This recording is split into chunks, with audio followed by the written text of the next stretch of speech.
Car साहब, अब तक जो बात खुर्रम साहब से और हुमायूं साहब से हुई इस तहरीक के मुतालिक, हुमायूं साहब का एक आर्गुमेंट है, वो ये है कि ये तहरीक, इसका जो बुनियादी मकसद है आपका, वो आप इस्टेब्लिशमेंट के किरदार को या इस्टेब्लिशमेंट की इन्वॉल्वमेंट को सियासत के अंदर आप उस पर बात कर रहे हैं। तो कहते हैं नहीं, इस्टेब्लिशमेंट कौन सा हुकूमत में बैठी हुई है, वो तो जीएचक्यू में बैठी हुई है। आप क्यों जब ये करते हैं, जब इसको अटैक जुमरे में उन्होंने रखा है, अगर ये आप करेंगे तो तनकीद भी यही है कि ये नेशनल नैरेटिव नहीं बनेगा, बल्कि ये इससे ज़्यादा इंस्टेबिलिटी फैलेगी। और पीडीएम के साथ अगर कोई जुड़ना चाहेगा भी इस हुकूमत की गवर्नेंस के खिलाफ, ये एक तज्जिया भी है लोगों का, तो नहीं जुड़ पाएगा, क्योंकि आप इन अ वे पूरी पीडीएम एस्टेब्लिशमेंट को अटैक कर रही है, जो कि बहुत से लोगों के दिल को नहीं भाएगी। कायरा साहब। मुनीब साहब, पहली गुजारिश तो यह है कि जो मुतालबात है, एक तो पूरी फहरिस्त है ना कि हमने इस एक गोल है, उस तक पहुंचना कैसे है जी, ये हुकूमत और इस हुकूमत को गिराना भी गोल्स में से एक है। ठीक है। एक गोल है कि इस मुल्क की सियासत के अंदर मदाखलत का अमल एजेंसीज की तरफ से बंद हो। एक गोल है कि हमें आइन के तहत तमाम इदारों को अपने आइनी दायरा में चलना चाहिए। अब सवाल यह है कि क्या ये गोल गलत है? पहला सवाल तो ये है कि क्या ये गोल गलत है कि तमाम इदारे अपने आइनी दायरा के अंदर रहे? क्या ये सवाल गलत है कि हमारे यहाँ मदाखलत नहीं हो रही? क्या ये गलत है? हम कह रहे हैं हो रही है, और हम कह रहे हैं आज से नहीं हो रही, बहुत अरसे से हो रही है, बहुत हो गई। और ये भी कि दुनिया भर में, जहां दुनिया में बेहतर डेमोक्रेसीज के मॉडल आए हैं, डिलीवरिंग डेमोक्रेसीज बनी है, वहां लोगों ने अपने माजी से सबक सीखे हैं। इस तरह की गलतियां सबसे हुई है, सियासतदानों से हुई, बातों से हुई, अदलिया से हुई, फौज से हुई, सबसे हुई।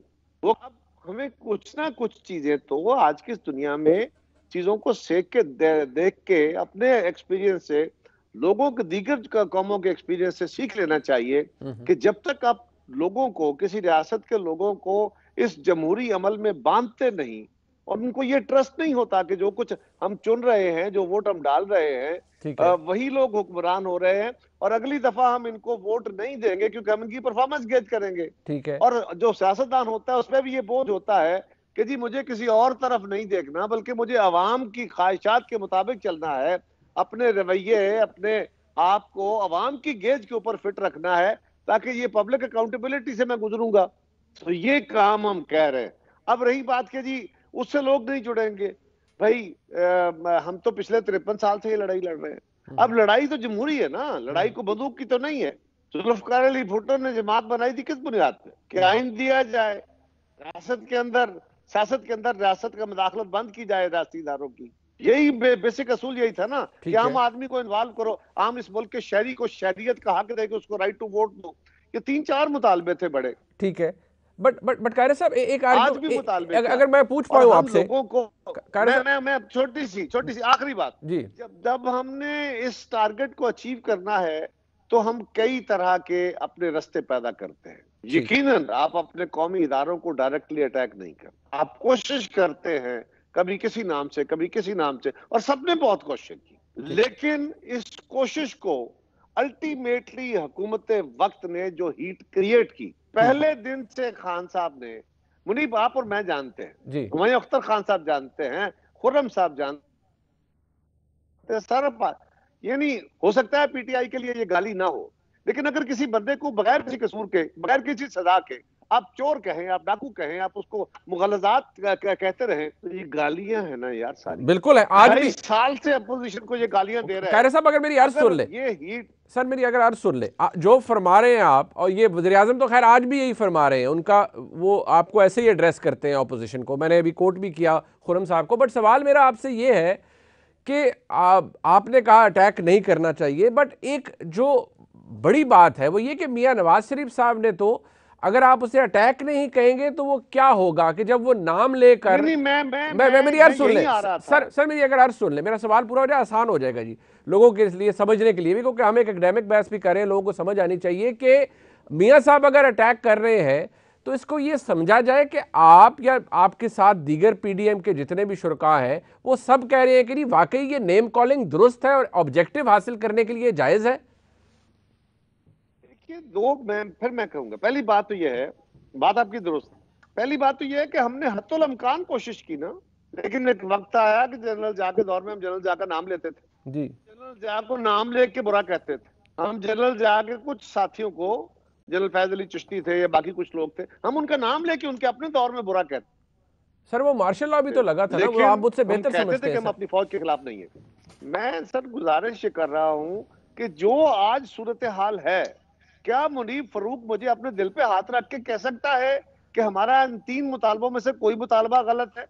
क्या आज रियासती मुदाखलत नहीं है? क्या आज एजेंसीज पाकिस्तान की सियासत नहीं चला रही, ठीक है। नहीं खेल खेल रही? क्या ये गलत बात है? और ठीक है। अगर ये दुरुस्त है, और आप भी मानते हैं दुरुस्त है, सारी कौम मानती है, चाहे मैं आपको दावे से कहता हूं किसी पहाड़ी पे बकरियां चराने वाले किसी शख्स से पूछे, वो भी आपको कहेगा कि ये हो रहा है। और यार जब ये सारा आलम कह रहा है, तो फिर हम ये कह रहे हैं कि भाई लड़ाई नहीं होनी चाहिए, ये अमल अब हमें सीख के इससे पीछे हटना चाहिए। ठीक है। इसके लिए अवामी दबाव चाहिए। ठीक है। अच्छा चले, अवामी दबाव जरूरी मैं सर रखता जरा है। हुमायूं साहब एक के पास आखिरी आता हूँ। आखिरी जी आखिरी जुमला जी। हमारे साहब, मैं एक आखिरी देखिए, गुजारिश ये है, ये हीट बढ़ाई किसने? इस हीट को बढ़ाया हुकूमत वक्त ने। ठीक है जी। जब आप गालियां देंगे, जब आप बुरा भला कहेंगे, और जब आप अपने केसेस को अदालतों में प्रोसीड नहीं कर सकेंगे, साबित नहीं कर सकेंगे, डॉक्यूमेंट नहीं दे सकेंगे, दावे आपके सारे पिट जाएंगे, तो फिर आप कहेंगे कि जी मेरे साथ तो सारे इदारे खड़े हैं। तो फिर जो साथ खड़े हैं, तो फिर साथ आपके कुछ ना कुछ हिस्सा उनको भी मिल जाएगा। ठीक है। ये तलखी इस हुकूमत ने बढ़ाई बढ़ाई है, है। ठीक। यही इसकी जिम्मेदार है। हुमायूं साहब ये जो बातें कायरा साहब ने, मुझे अपने दिल पर हाथ रख के बताऊं, मैं जरा आपको ट्रांसफर कर देता हूं। आप तो सियासत में हैं, मैं तो कमजोर आदमी हूं, आप अपने दिल पे हाथ रख के बताइए। वो कहते हैं इदारों की मुदाखलत क्या इस मुल्क में नहीं है? क्या पाकिस्तान की सवाल सियासत का हर जवाब चीज मुनीब पाक है? आपने दे दिया। चले सर, मैं जवाब आपने दे ठीक दिया है। कि मैं कमजोर आदमी हूँ। ठीक है, मैं तो मान रहा ना सर, मैं तो मान गुजारिश रहा। मैं गुजारिश करूं जी। मुनीब, देखिए, और कायरा साहब ने अपनी गुफ्तगू में ये कहा भी, देखिए अगर फौज इक्तदार में बैठ जाती है, जैसे अयूब खान साहब आ गए या यह खान साहब आ गए या ज़ियाउल हक साहब आ गए या परवेज मुशर्रफ साहब आ गए, वो सियासत में आ गए ना, जी। फिर सियासतदान तो उन पर तनकीद करेगा, कुछ करेंगे कुछ नहीं करेंगे, कुछ साथ मिल जाएंगे। ओके, इस वक्त वो सूरत हाल नहीं है। इस वक्त फौज अपने फराइज सर अंजाम दे रही है, और ये जो बयानिया है पीडीएम का, इसकी ट्रैक्शन नहीं है। आप किसी किस्म का कोई सर्वे करा लें, और इदारा जो सबसे पॉपुलर है इस वक्त पाकिस्तान में, वो पाकिस्तान की फौज है, और नंबर 2 पाकिस्तान की जुडिशरी है। आप दोनों को अटैक कर रहे हैं, वो तो सियासत में है ही नहीं। इसी वजह से किसी किस्म की कोई ट्रैक्शन नहीं है अवाम में, और उसके नतीजे आप देखते जा रहे हैं कि पीडीएम में स्टीम निकलती जा रही है। एक चीज मैं और कहूंगा मुनीब, एक चीज मैं और कहूंगा, माजी में तो ये होता रहा है कि हुकूमत बैठी है, अपोजिशन, ऑब्वियसली मैंने तो आज तक कोई अपोजिशन नहीं देखी जो कहे जी आपने ये काम अच्छा किया, ये काम पूरा किया। वो तो जान के पीछे पड़ी होती है कि इनको फारग करें और अगले इलेक्शन करा के हम आ जाए। आप पिछले 7 इलेक्शन देख लें, हमेशा यही होता रहा है। इस दफा एक बड़ा डेंजरस प्रेसिडेंट सेट किया जा रहा है, और इसी यही वजह है कि कभी भी कामयाब नहीं होगा। आप कह रहे हैं कि जो अपोजिशन बैठी है वो फौज का ना सियासत में है ना कुछ है, वो जीएचक्यू में बैठी हुई है। आप नाम ले लेके फौज को अटैक कर रहे हैं। आपके ख्याल में इसके नतीजे में अपोजिशन को कामयाबी मिल सकती है? अगर मिल जाएगी तो मुस्तकबिल की जितनी अपोजिशन होंगी 2 साल बाद वो आके जीएचक्यू में आर्मी चीफ को और आईएसआई चीफ को और कोर कमांडर्स को गालियां देनी शुरू कर देंगी, और उनका ख्याल होगा कि उसके नतीजे में नो। बिल्कुल जी, बिल्कुल। ये बयानिया कामयाब पाकिस्तान में हो ही नहीं सकता। ये इंतहाई खतरनाक बयानिया है, और अगर ये कामयाब हो गया तो मुस्तकबिल की हर अपोजिशन यही अपनाएगी। अच्छा, खुर्रम साहब देखें मुनीब गुजारिश ये है, दो एक शेर है और एक जुमला है। तो ये है कि जाने ना जाने गुल ही ना जाने, बाग तो सारा जाने है कि क्या हो रहा है और कितनी मुदाखलत है। दूसरी गुजारिश ये है, और हमारे दौर तक मुदाखलत जो थी वो पार्लियामेंट से बाहर थी, अब तो पार्लियामेंट में भी मुदाखलत है। दूसरी गुजारिश ये है कि जब इदारे अपना काम करते हैं, हुमायूं साहब, कौमी इदारे हमारे दिफा के ज़ामन हैं और सारी कौम उनको अपने बच्चों से ज्यादा प्यार करती है, लेकिन जब अपना बच्चा भी अपने असूल से बाहर निकल जाए, अपने कारोबार, अपने घर को खराब करना शुरू कर दे अपने अमल से, तो वालिदैन उसको मुख्तलिफ तरीके से डांटते भी हैं, डपते हैं, समझाते भी हैं, और बहुत सारे फैसले होते हैं। जब इदारे अपनी इज्जत कराना होती है तो सिर्फ ताकत से नहीं, अदलिया सिर्फ कंटेम्प्ट ऑफ कोर्ट के जरिए अपनी रिस्पेक्ट नहीं करा सकती, अपने फैसलों से कराएगी, और फौज अपनी न्यूट्रलिटी से कराएगी, और कोई जरिया इज्जत कराने का नहीं है, ताकत से चुप कराने का रास्ते हैं। वो मुनीब भी बैठा चुप है, मैं भी बैठा चुप। ठीक, अच्छा मैं खुर्रम साहब के पास आता हूं, लेकिन वैसे एक याद दहानी के लिए हमारे साहब, जो आज के वजीर दाखिला हैं यानी जनाब शेख रशीद साहब, वो एक ज़माने में बहुत माजरत के साथ, बहुत माजरत, वो फरमाते थे जी वो अदलिया के हवाले से कि चूड़ियाँ पहनी हुई है, फलाने इदारे ने किसी ने सत्तू पिए हुए हैं, मतलब वो ये तक बातें करते थे। वो भी कोई अच्छी बातें नहीं थी वो भी, लेकिन बदकिस्मती से वो रिकॉर्ड का हिस्सा है, वो छुपाई नहीं जा सकती। तो वाकई कुछ बातें गलत होती है, तल्ख होती है, लेकिन लेकिन लेकिन खुर्रम साहब, ये बात बहुत खतरनाक है, आपका बयानिया बहुत खतरनाक है। बार बार हुमायूं साहब कह रहे हैं कि भाई आप क्यों इदारों को अटैक कर रहे हैं जिनका कोई ताल्लुक ही नहीं है सियासत से, और वो है नहीं। कायरा साहब अलबत्ता अपनी दलील से बात साबित कर रहे हैं कि नहीं है, बिल्कुल है, ताल्लुक है और शमूलियत। हम कह रहे हैं इदारों को अटैक नहीं होना चाहिए, पर इदारों को अटैक नहीं करवाना चाहिए बाय दर कंडक्ट। ठीक ठीक, अच्छा चले, ठीक है खुर्रम साहब, खुर्रम साहब अपना माइक, हाँ जी जी जी खुर्रम साहब, जी जी फरमाइए। मुनीब साहब, मेरी गुजारिश है कि आप नौजवानों को समझाएं कि पाकिस्तान के 73 सालों में से कम 38 साल बराह रास्त इस मुल्क पर आमरीयतें रही, उनको जिम्मेदारी उठानी पड़ेगी। ये कहां से नया मफरूजा आ गया कि जी वो सियासत में शामिल नहीं है। अब मैं आपको पिछले 2.25 साल की, कहते हैं ना, जाती मुशाहिदा बता देता हूं कि जब गिलगित बल्तिस्तान पे बात करनी है, सियासी गुफ्तगू, वजीर आजम की कुर्सी खाली है और चीफ ऑफ आर्मी स्टाफ को कहा जाता है कि आप अपोजिशन से बात करें। उससे पहले फाटक की लेजिस्लेशन करानी है, वजीर आजम की कुर्सी खाली है और अस्करी इदारों से कहा जाता है कि आप फाटक की लेजिस्लेशन करवाएं ऑपोजिशन से मिलकर। उससे पहले जो है, जब हिंदुस्तान कश्मीर पर कब्जा करता है तो वजीर आजम की कुर्सी खाली है, चीफ ऑफ आर्मी स्टाफ को कहा जाता है कि वो बात करें ऑपोजिशन से। उससे पहले जब हिंदुस्तान बालाकोट पर हमला करता है, वजीर आजम की कुर्सी खाली है, चीफ ऑफ आर्मी स्टाफ से कहा जाता है कि वो अपोजिशन से बात करें।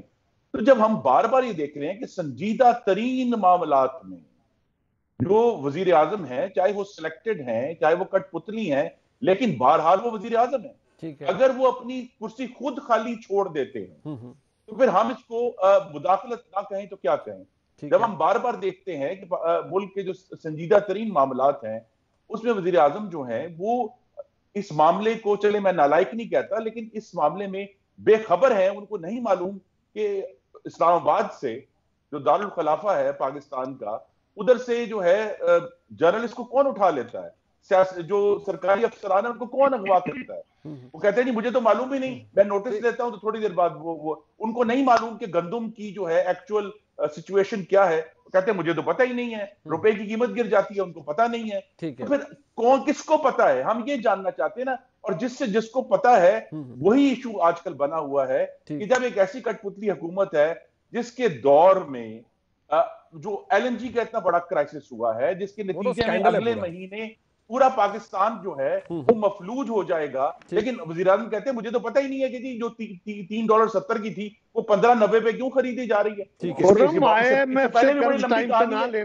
IMF के पास टाइम पे ना जाने के वज़ीर आज़म ने इतराफ किया है और उसके बदले में महंगे, आप इस पर गौर करें, आप इस पर गौर करें। उसका जवाब कौन देगा? एक जो वजीर हवाबाजी ने, उनका एक बयान कौमी असेंबली में, उसका उन्हें बटा बिठा दिया, पाकिस्तान में हवाबाजी की जो पूरी सनत है उसका बेड़ा गर्क कर दिया, आज नहीं अगले कई सालों के लिए। ठीक है, पाकिस्तान की साख को। और दूसरा बयान जो है, जो वजीर फूड सिक्योरिटी ने दिया कि 60 लाख टन गंदम कहां गई मुझे नहीं मालूम, क्योंकि वो गंदम स्मगल हो गई।